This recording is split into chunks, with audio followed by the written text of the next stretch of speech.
പ്രിയ സ്നേഹമുള്ള സഹോദരങ്ങളെ, സുഭാഷിതങ്ങളുടെ പുസ്തകം 16-ാം അധ്യായത്തിന്റെ 3-ാമത്തെ തിരുവചനം. നിന്റെ പ്രയത്നം കർത്താവിൽ അർപ്പിക്കുക, നിന്റെ പദ്ധതികൾ ഫലമണിയും. സ്നേഹമുള്ളവരെ, നമ്മുടെ അധ്വാനം, നമ്മുടെ പരിശ്രമങ്ങൾ, നമ്മുടെ പ്രയത്നങ്ങൾ കർത്താവിന് കൊടുക്കുക, സമർപ്പിക്കുക.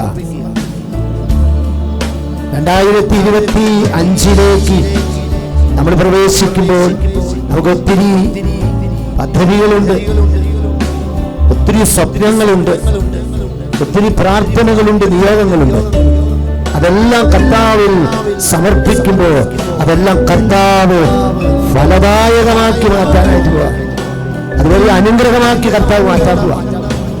പ്രിയപ്പെട്ടവരെ, 2024 നമ്മളെ വിട്ടു, 2025 നമ്മൾ പ്രവേശിച്ചിരിക്കുക. നിങ്ങൾക്ക് എല്ലാവർക്കും പുതുവർഷത്തിന്റെ എല്ലാ ദൈവാനുഗ്രഹവും ഒത്തിരി സ്നേഹത്തോടെ നേരുന്നു. നിങ്ങൾ എനിക്ക് വേണ്ടി പ്രാർത്ഥിച്ചിട്ടുണ്ട്. നിങ്ങളുടെ പ്രാർത്ഥനകൾക്കും നിങ്ങളുടെ എല്ലാ പരിശ്രമങ്ങൾക്കും ദൈവനാമത്തിൽ അച്ഛൻ നന്ദി പറയാണ്.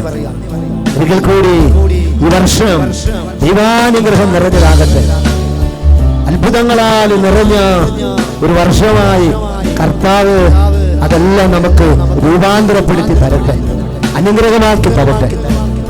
കർത്താവ് നിങ്ങളെല്ലാവരെയും അനുഗ്രഹിക്കട്ടെ. പിതാവിന്റെയും പുത്രന്റെയും പരിശുദ്ധാത്മാവിന്റെയും നാമത്തിൽ അവിടുന്ന് നിങ്ങളെ ആശീർവദിക്കട്ടെ. ആമേൻ.